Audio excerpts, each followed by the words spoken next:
Yo, what's good, Aspire in the building? Thank you for tuning in to another episode of Kueen Talk. If you are new here, welcome. Make sure to hit that like button, subscribe button, leave a comment, let us know what you think of this episode. You guys, we got a very special guest today, located in Wichita, Kansas. We got Bri McBride. Please welcome Bri McBride. Bride. Hi. How you doing, Bri? Good. Living life like it's golden, as they say. Yeah, living a life like it's golden. Living a life like it's golden. I can't complain. I always say, at least I'm upright. That's always half the battle. So Yes, I know. yeah. When you said it, I was like, you know what? That's the truth. That is the truth. That is half the battle. And you're located here in Wichita now, but you're originated from Detroit. Yeah.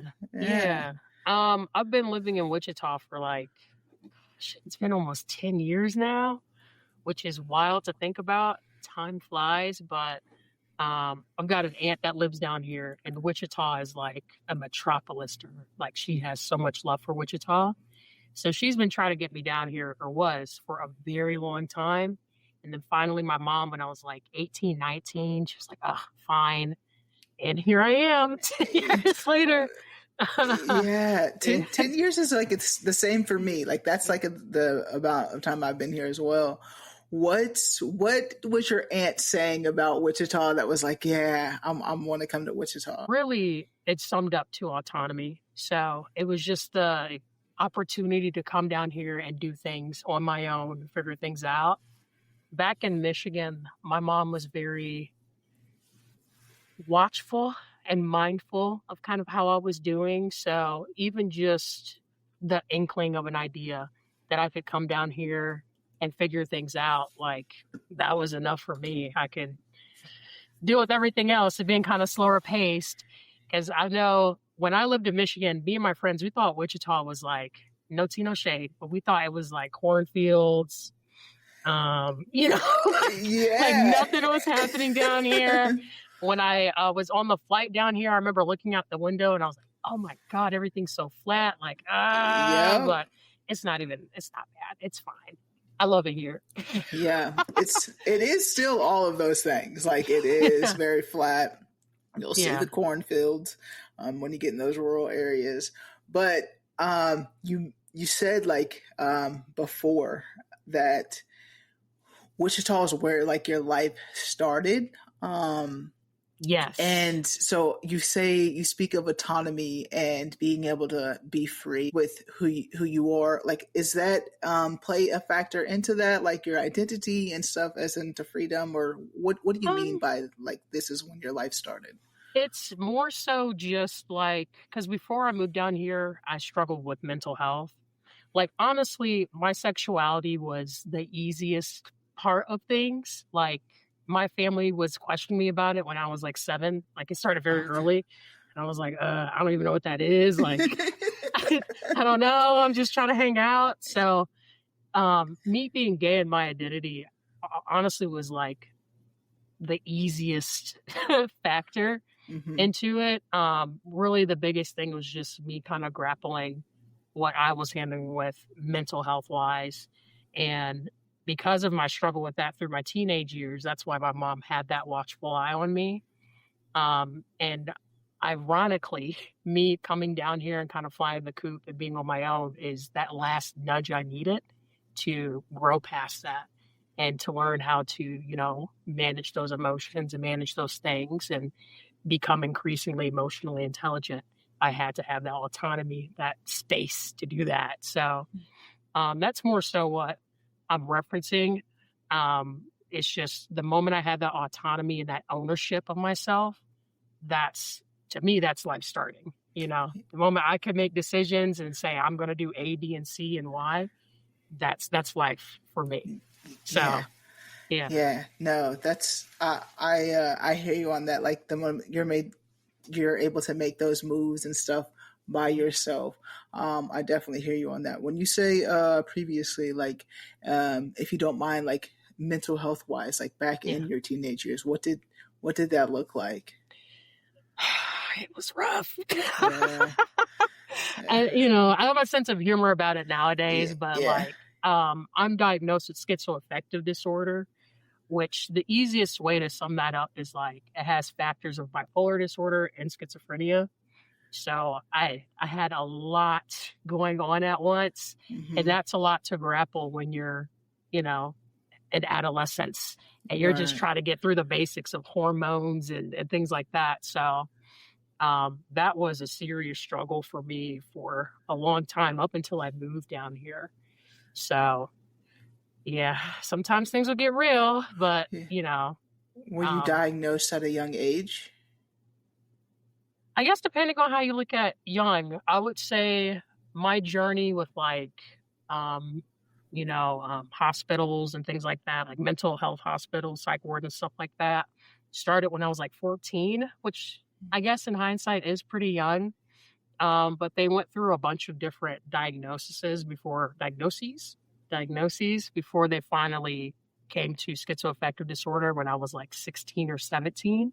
Mm-hmm. Which did help because then you're like, okay, now I know why these things Yeah. are happening. Now I know why I'm struggling with these things. So, yeah, I would say I guess it was pretty young. Oh my God. Yeah. Yeah. Because I'm like 29 now. So, Yeah. yeah, it's been a journey. But yeah, moving down here and really what took place before I moved down here was really what set things in motion. Like everything happened down here. I met my wife down here. Mm-hmm. Like it's so crazy. Our first date was literally the 1 year anniversary of me moving down here. So I think the stars aligned, like something divine happened that where I Yeah. needed to come to Wichita. So I love it here. The good, the bad, the ugly, all of it, you know? Yeah. I feel like growing up in Detroit though, and dealing with the mental illness that you deal with, a lot of people like in like black households specifically, like we don't take like our mental health very seriously. Like we don't deal with those problems. You got it. Like kudos to your family. Like at an early age, 14, we're understanding like this could be something other than just whatever it may have been. So, Yeah. how was that for you and your family to like process through that? Well, I mean, the gag is mental health is like a common issue or a common struggle in my family. So when I started having my journey through that, like it wasn't totally foreign, you know? I think it's definitely something genetic. It kind of just sprinkles a little bit on all of us in different ways. But um, yeah, I think my mom, she she was able to identify it because she had already been exposed to it, either from other family members or, either from her own struggles. So I think she was able to understand it from that point. But even then, like you said, like living in a black household, I definitely had the grandma sit me on the couch. She's like, girl, you just need to pray through it. Like, I'm Mm. like, girl, I'm trying to pray through this. And it's, it's not helping me, girl. Help me. Yeah. So it's definitely still a struggle there. I still got the depress them dishes then, like like what do you got to be depressed about? Like, so it's just interesting how even with lived experiences, Mm-hmm. um, the culture of things and the connotations around it can still bear a very heavy weight on that Yeah. process. But kudos to my mom because, she did the best she could, and I couldn't imagine. I honestly couldn't imagine, you know? Yeah. How was Detroit life like? Like Wichita is very small. We talk about the Yeah. cornfields and stuff like that, and like Detroit, like it's It's faster paced. And honestly, like as far as living in Detroit, like as what everyone knows it, like the trenches of Detroit, I had a limited experience there. It's like, so I lived in the east side and west side of Detroit, like elementary school years, pretty much.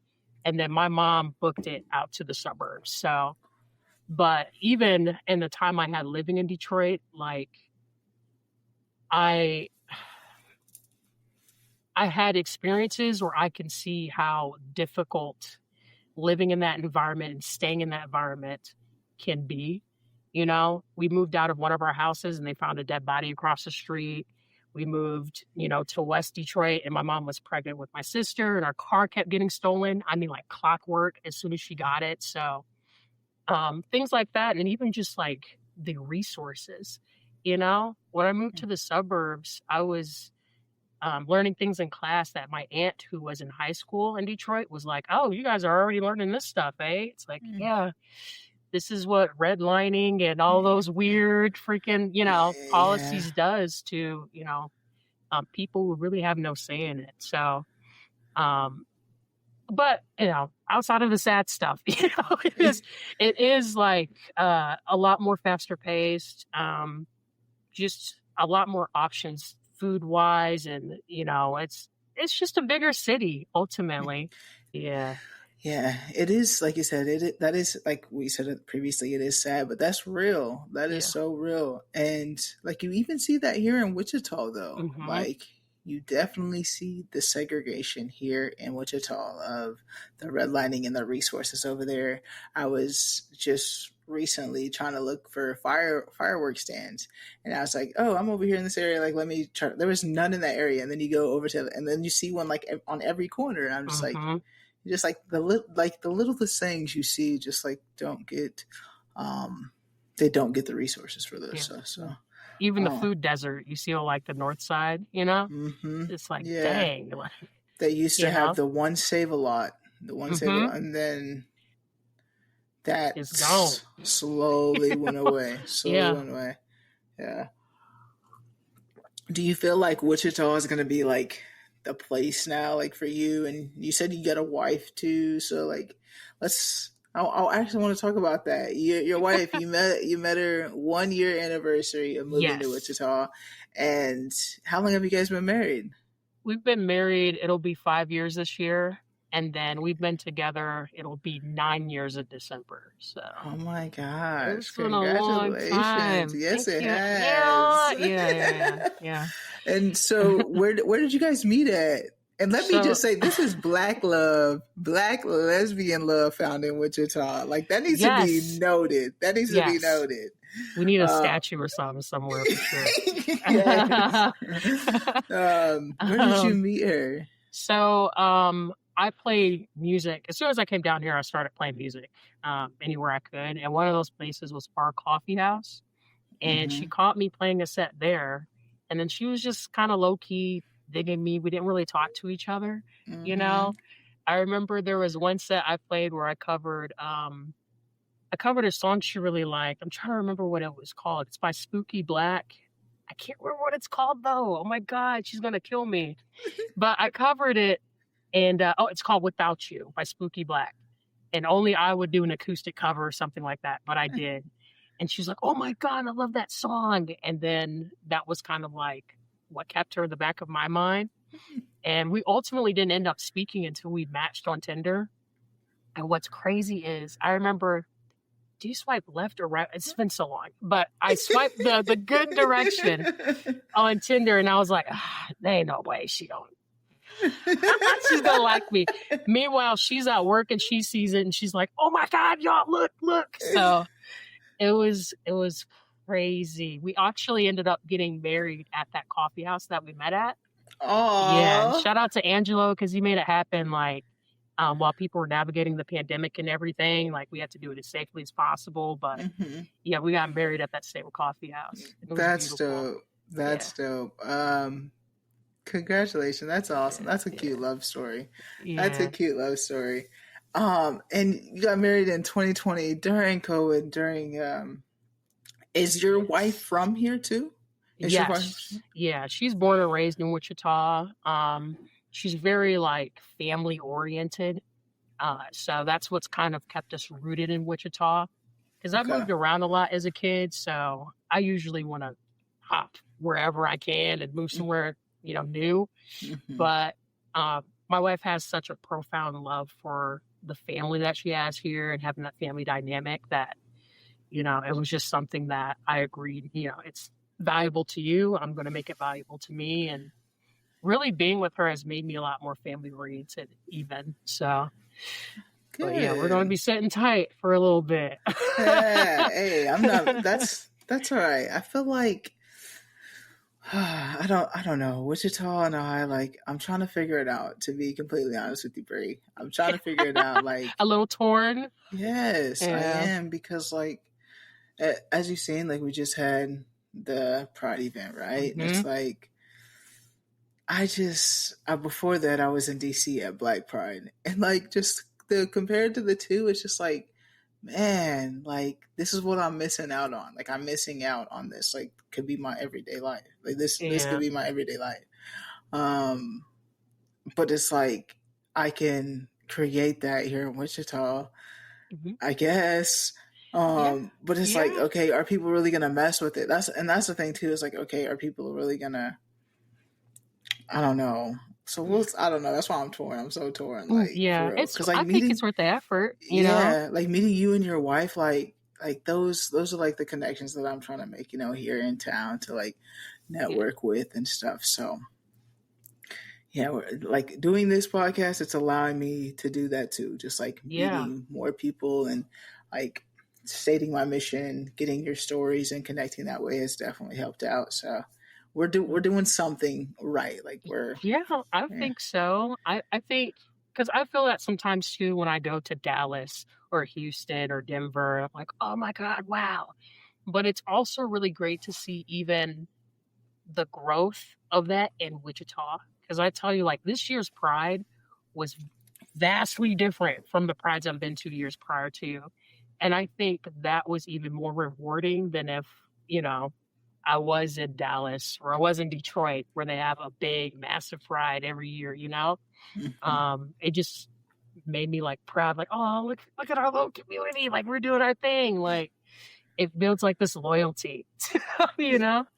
Yeah, for sure. No, I hear that too, and it is like something about being part of the growth makes you Yeah. feel like it's good. Like, it's like, yeah, you might have to create it, but if you go somewhere else, like, it's already created, they might already have their own little circles or whatever too. Mhm. So it's like, you never know. You never know.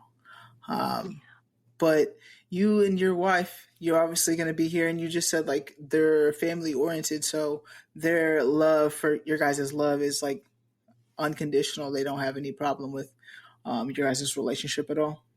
No, no. I mean, her family, they embrace me with open arms, you know. I love my wife's family. Love them down. Good, They're great. good. I know if I needed anything, they would extend that same love that they have for her to me. Hmm. And I couldn't be more grateful for that, you know? Yeah. Like early on when we started dating, her dad helped me move. Now, mind you, I think we were dating for like 6, maybe 8 months.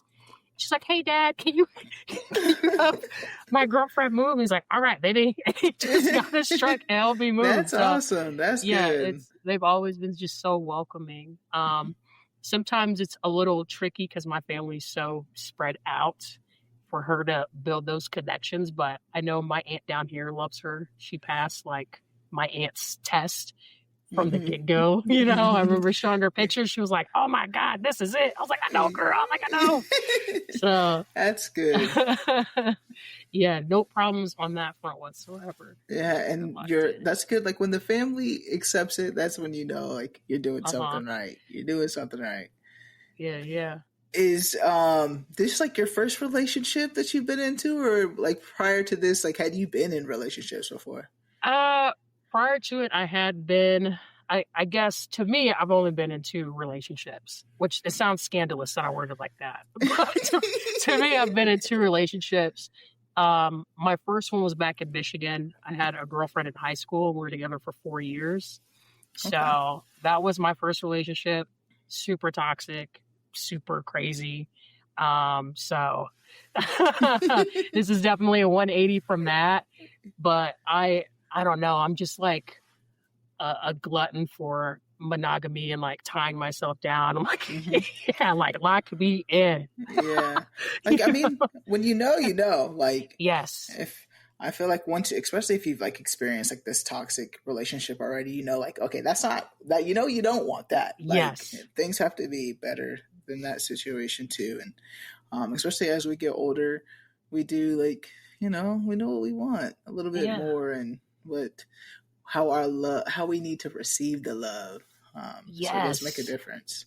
Yes. And I think there's finding the right person, but then also like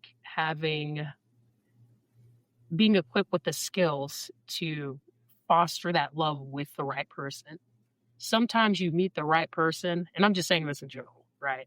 You meet the right person, but maybe they aren't where they need to be in their journey to be able to communicate effectively or to, perceive how you need to be loved effectively. So I think it takes a lot to really have the relationship that I've built with my wife. We just met each other at the perfect time where we're both at a place where I've never had like ups and downs, scream out arguments with my wife because we're both at a place where we have just like the emotional intelligence to know Mm-hmm. how to communicate. Hey, this is how you made me feel. I know this is not how you want it to make me feel, but this is what it is. And coming from a place of love rather than hurt. So I think that's a big Yes. part of it, you know? Therapy will get you there. Therapy will get you there. Yeah, people always tell me, they're like, "Oh man, you sound like a therapist." Yeah, I've been through a lot of therapy, dude. Like that'll do it to you, you know? Yeah, it'll But get you there for sure. I've recently got into therapy, like this year, like 2025 was the first time I did therapy. Um and I know, right? snaps Like, and claps. it's it's cool, like, but I still have trust issues, right? Like, even though I know, Mm-hmm. like, this person, I'm supposed to like tell everything to him, like, yeah, we're still gonna work up that, we're gonna have to work our way to that. But Yeah, right now I feel like we're surface level a little bit, but we'll baby get in there. steps. Yes, Yeah. we're in there.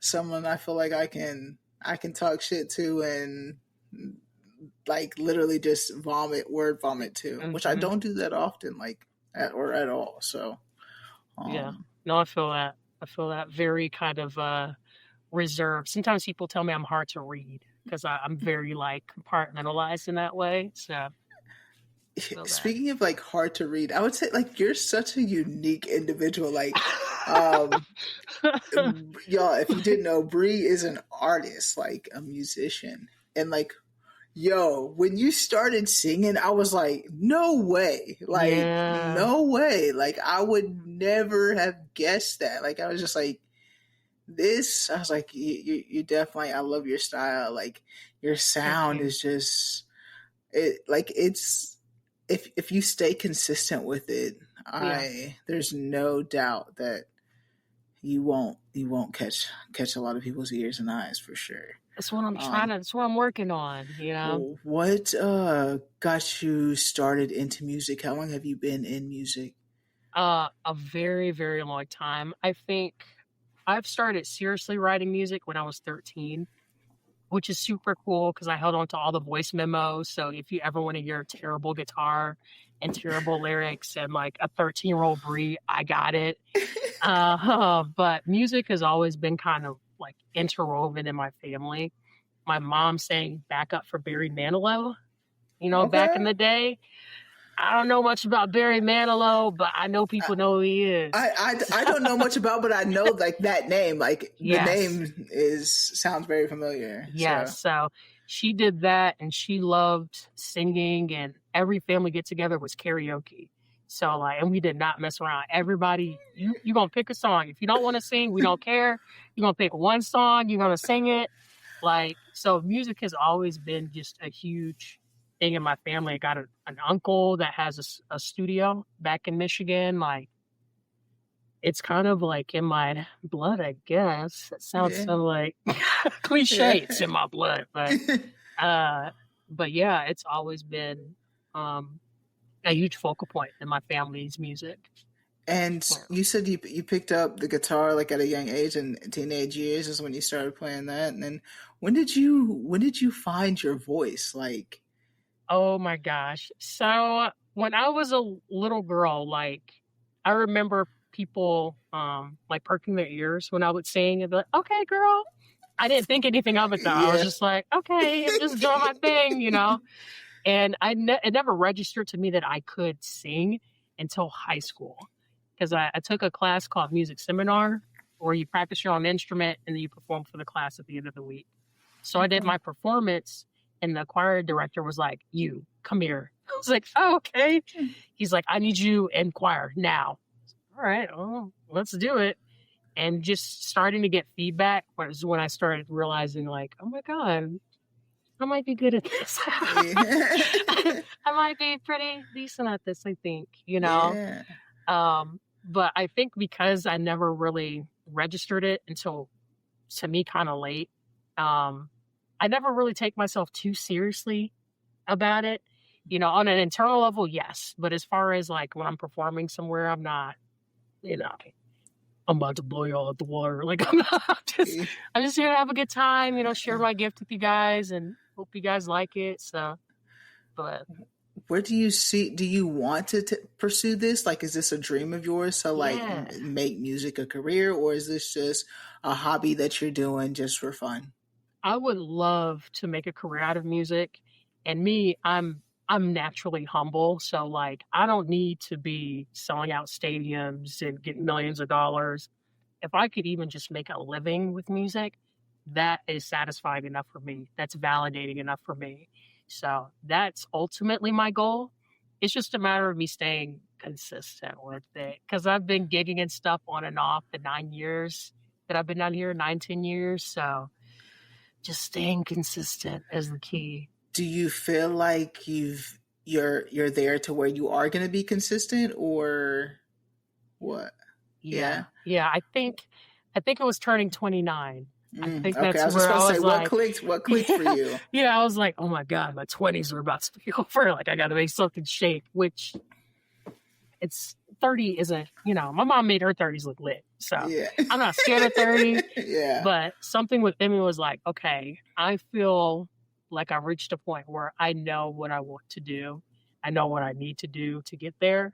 I'm going to just do it. I'm too grown to be peeing around at this point. So I've just reached that point and that security within myself. Because a lot of what kept me from being consistent is like that internal doubt and just being really critical of myself. I am so, gosh, I was talking to my wife about it. I listened to one of my performances like a couple of weeks after I did it. I was like, man, this did not sound terrible. Why was I freaking out after this? This sounds great. Like, what is wrong with me? So I just think getting older, I reached a point where I've gained enough security within myself to be like, okay, I'm cool with putting everything into this. And, you know, I'm secure in my talent and myself that it's worth that effort. It's worth that time and that energy. So that's where I'm at. That's good. Because I seen a post of yours and it said like, man, if I would have done this 10 years ago, where would I be today? And it's like, that's real. Like I even have those thoughts too of just like, but now it's like, now with Kueen Talk, in 10 years from now, we're going to see where we are. Like, it's not going to be like a, man, oh, I wish I would have stayed consistent, because I know what it feels like to feel like, man, if I would have stayed down with this, if I would have just done this for just a little bit longer, like, listen to maybe someone say I should have started this videos or podcast or YouTube. YouTube was like popping back in like 2010. Like it's been out for 15 years, like really heavily now. So even before that, so it's like the staying consistent and not being like, man, wishing like, what if you would have stayed down? So Bri, I need you to stay down for those 10 years. 10 years.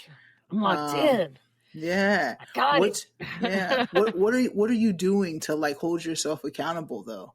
To make sure that you're staying consistent? I would say just like having goals that I stick to. So like I always want to post a video, at least a video a week of like a cover or an original. And then with releasing singles, like I've committed to myself every month and a half, I'm making up for lost time. I'm dropping a single. Like I need to put my music out there. It's been so many years that people are like, where can I listen to you? And I'm like, nowhere.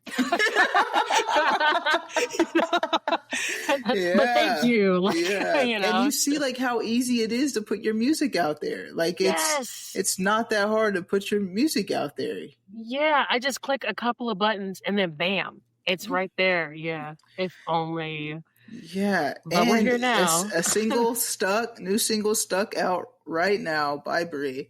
Make sure you guys go download that.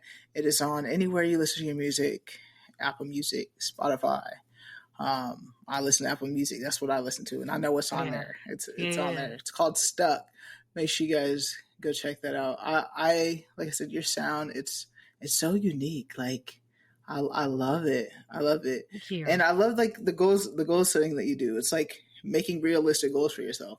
You're not trying to do one every day, one a week. Like making a post, making sure I do something just to like stay out there and with that, it's like do it with what you have too.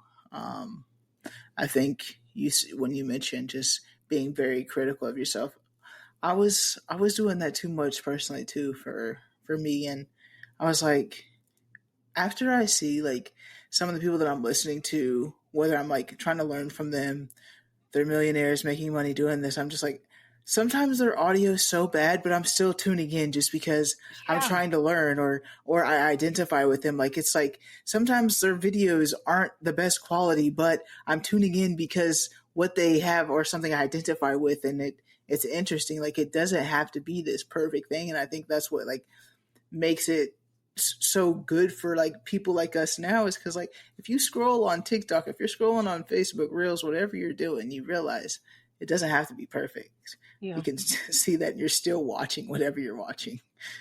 Yeah. No, I feel that because I mean, that's what got me to drop my first single. Like, I started thinking of a song that Summer Walker released that I love. And you can hear like the smoke alarm beep in the background because she literally just like recorded on her phone or something. But it's such a beautiful song. Like, I don't care. It's like, Yeah. you know, you can't always compare yourself to necessarily who you're looking up to because perhaps they have a larger budget. If I like the production of, I don't know, like a Tyler the Creator record, I can't, compare my home studio that has like $500 of equipment versus the massive amount of resources that he has. You know what I mean? Mm-hmm. But I can try to, do as much as I can, like I said, with what I have. And if the talent is there, if the work is there and people hear that, I mean, that's all that matters, Yeah, that's so true. And keep doing it. You're doing a great job. Ew. Yeah, I said that I got to see you perform at Wichita Pride, and if you stay connected with them, that'd be dope too. But like what you're doing on your own is like really dope. So yeah. Shout out to Indigo Soul, by the way. yes, Love them down. They're great. They're great. I need we need both of them on the podcast too for sure. Mm-hmm. I've already Cast out that. yeah. I'm just trying to reel it in. How do you feel like being a part of a group like that that's like black and queer? Like the introduction y'all had, I was like, okay. No, yeah, now that wasn't rehearsed either, but Kaya has like the habit of just saying some shit. I'm like, you know what? Hell yeah. Yes. We're very black and we're very queer. Yes. I was like, oh my God, that's so true. Like, okay. No, it was great. I think I even just really appreciated our similar love for R&B and even the throwbacks. My go-to playlist is like 70s, 80s R&B. So being able to jam with people who are on that same wavelength, like, oh yeah, I know that. Like, oh yeah, I love that Shaka Khan song. Like, that was dope. Like, that was exciting for me, just being able to connect on that level. And they're just super chill, friendly, awesome, talented people. So that helps too. Yeah, definitely. And like I said, like very black, very queer artists here in Wichita. Like it's here, and it's good to see like you guys getting recognized too. Because the talent is there for sure. And when you enter spaces like that. And like for me, when I see y'all, like I light up because I'm like, that represents me, you know, like this Mm-hmm. is a group that I vibe with. The music, like the R&B, like that's what I listen to, you know, and it's just like a different connection there that happens when you see like people that you like identify with. So it's really dope. For sure. For sure. I was talking to my wife earlier today about even just Sid from the internet. Like, not only was that a queer person of color making music, but I feel like even the way she presented and carried herself was super pivotal for me. Cause, like, yes, she's quote unquote mask, but we both have, little fairy like voices. You know what I'm saying? Like, and just the way she carried herself and the way she wrote was very reminiscent of how I feel as kind of a more mass presenting woman, but also still very, in Yeah. touch with, you know, the soft side of myself, Yeah, and you mentioned Sid in that girl. I can't Yeah. sing, right? That song. Yes, they don't know. Yo, what? Like that song is like I remember that song like a while ago, and it did like it hit differently for sure. So relatable, and I played the hell out of that song. Like that was my Yeah. jam. When I heard you guys play that at Pride, I was like, no, I was like, what? I was like, man, nostalgia. I haven't heard that song in a long time. I even had to run it back and add it on my Apple Music. I was like, Like, as man, a I matter of forgot it. fact. Yes, it's like, man, I forgot about that. But yeah, that representation, like once you see it, it's nice to see. What do you do besides like music? You're a gamer, Oh, but yeah, like, yeah. what do you do in Wichita for fun though? Like, what is something that you get involved in to stay Um, connected and have fun? I think I've made a commitment to myself to try to pop out to at least one show that I'm not playing in a week. Just to kind of see what other music's out there. You never know. There's so many Mm-hmm. of us out here. And to build those connections. But also I've been really digging like super long walks just in the parks and around town. Like I take a 4 mile walk by my house a couple times a week, and that's been great. Sounds super lame. I know. Hey, you But know, you got that flat land and the cornfields to look at. So yeah, yeah. But it's great. And even though it is pretty flat, like there's still so much life around here, like as far as trees and stuff like that. I'm gonna sound like a hippie, but I found yeah, a tree that I fell in love with on my walk. I was like, I love this tree. And that's been yeah. like the highlight of my past couple of weeks. So I guess I just get a kick out of just simple stuff like Yeah. that. Like, have you found a community here in town? Like, I know, like I mentioned before, like me, like wanting to start something. Like, but like, have you found like a community yourself I would say besides family? Ain't no family, no cousins. I would say pockets. So I've found just pockets of people and communities that I've just kind of connected with over the years. Um, like Black Soul. I don't know if you've heard of him. He's an amazing, phenomenal local poet. He puts on a lot of shows that put on a lot of local artists, poets, musicians. Um, Vic, which I can't remember his last name right now. He's going to kill me, but he does Simply Poetry. And what's cool about that is it's poets and the music, but he pays these artists as well. And that's out of his own pocket.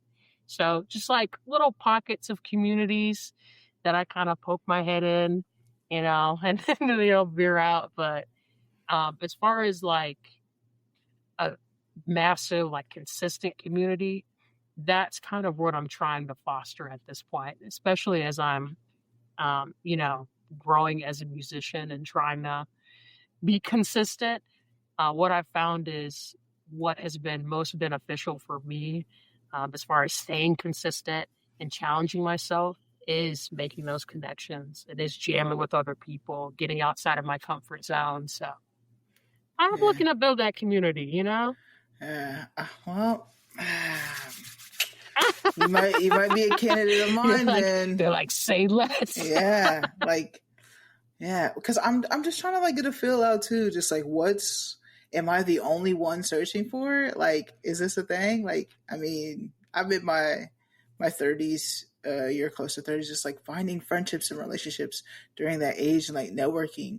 I don't know, just like growing up being in Wichita, like you kind of got used to just like being the only one in the room at times. But I'm at a time in my place where just like I don't want to consistently be in spaces like that all my life. Like I just don't want to do that anymore. So finding that, building that community that creates that space for me, like on a regular basis is needed for me to like fill me up inside. Like especially with everything going on right now. Like it's just only some people really get it. Like so. Yeah. In due time. Mm-hmm. Yeah. For sure. That's a simplification of it, right? In due time. Yeah. It's gonna come. It's gonna come. I'm just gonna make it happen. I did something last year. I hosted an event. I'm gonna host an event, another one this year too. So you're gonna have to catch this one this year. Okay. It's gonna be good. It's gonna be like during Christmas time. So yeah, I'll come through. Yeah. Definitely got to. What's something like in your story that you're like, man, I really want people to know this about me, or this really needs to be heard? Oh man, that's a loaded question.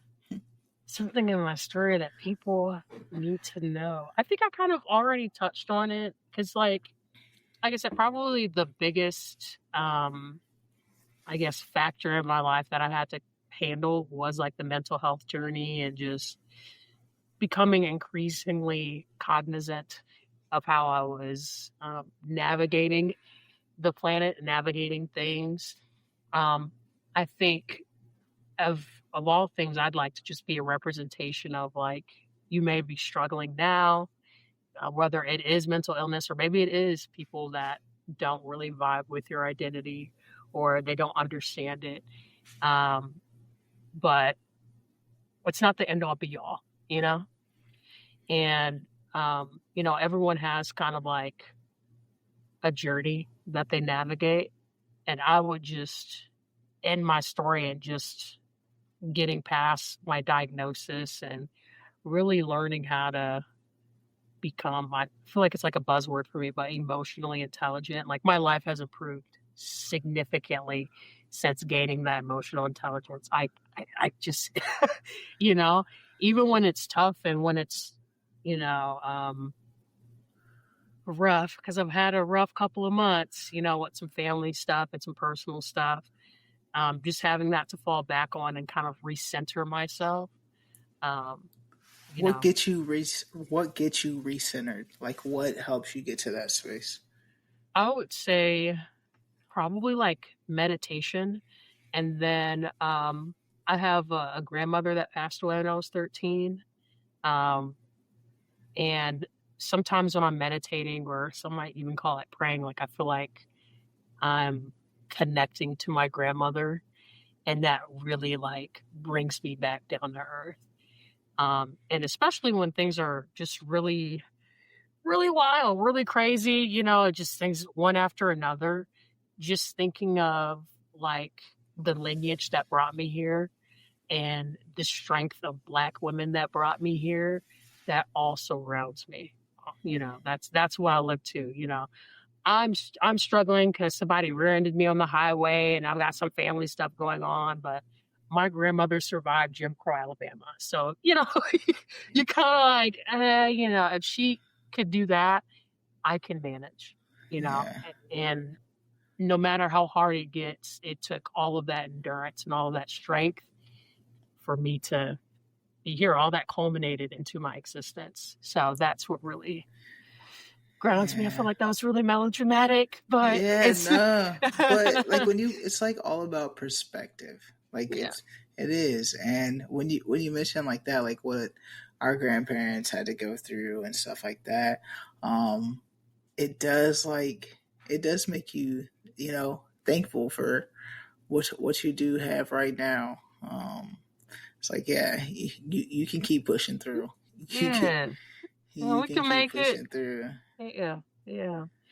But Yeah. I think in recent times, that's something that I've really just have been profoundly connected to. Is just all the legwork that got us here, especially Black people. You think of um, just all our ancestors had to do to survive day to day, and they did. They managed it, and now here we are.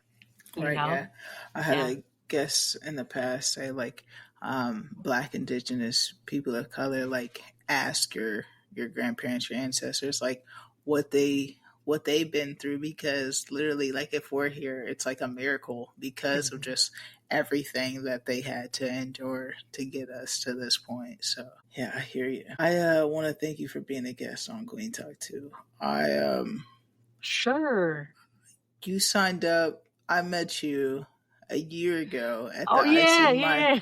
my first one of my first events I did was ICT Big Game Market, and just that was just I was that was the first time I did an event. Just all the feedback I was getting, everybody was signing up. It was just it was a lot. It was a good first experience, and I appreciate you coming back a year later to just tell your story, still rocking with Kueen Talk.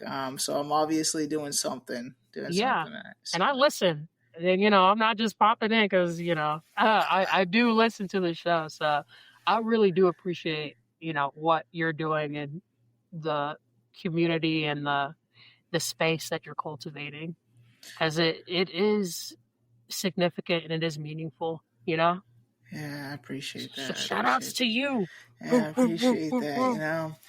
So I be having the imposter syndrome too sometimes. Man, um, is this being beneficial? But I get out there to the ICT Big Game Market or Wichita Pride and do stuff like that. I'm just yeah, it's definitely needed. It's definitely Yes. needed. Yes. And it is beneficial.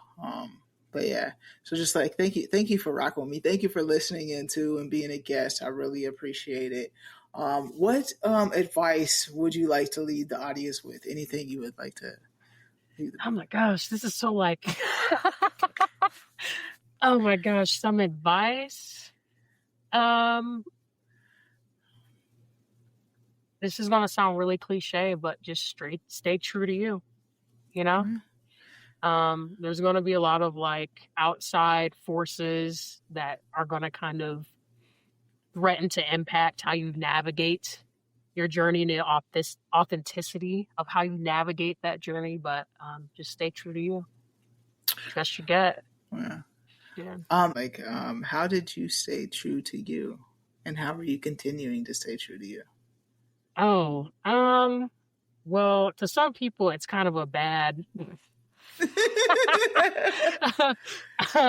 I have, and I think it's clearly just from the woman who raised me. My mother was a very self-assured, I'm going to do what I'm going to do type of person. So I think that's just me. If I'm determined to do something and I have it set in my mind, that's just what I'm going to do. And one thing that really rubs me the wrong way is somebody trying to tell me what to do. So, that's how I stay true to myself, because I don't have time. Yeah. I don't like how you live, or because, you get that stuff, oh, I don't like that, or how you move. And yeah, you did all this good stuff, but you gay, girl, bye. I don't, Yeah. that's just what my mother instilled in me. And that's what I mean by staying true to you. Everybody's going to want to put in their 2 cents all the time.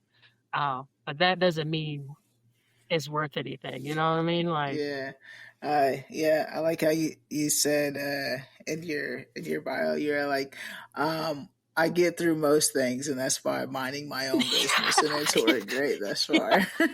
I don't know what mind frame I was in when I filled that out, but no, it's true. I do mind my business. Yeah. I think the world will probably be, don't take this out of context. I feel like it could be taken out of context, but like the world could be a better place if more people did mind their business, particularly on things that don't harm anyone.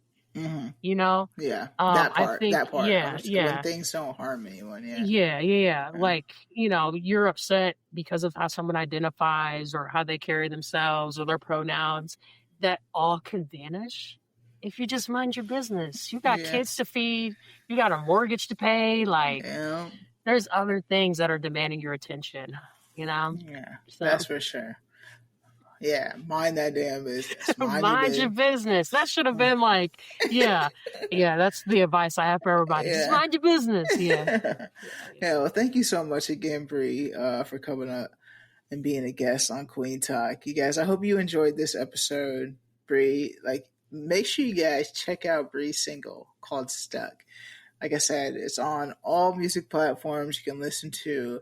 Make sure you follow Bri on all of their social medias. You'll check that video once a week. And if you don't see that video once a week from Bri, you make sure you get in Bri's DM and you say, Bri, where's that video? Hey, Roast Bri, me. where's that next single? Drag me. Yeah. Yeah. Where's it at? No, Where's I'm that? not fretting because I'm going to commit. I'm committed now. Yes. Yes, I love to see it. Thank you so much, Bri. Again, I really do appreciate it for rocking with Kueen Talk, listening and being a guest. So make sure you guys hit that like button, subscribe. Let me know what you think of this episode. As always, family, friends, strangers, love and be nice.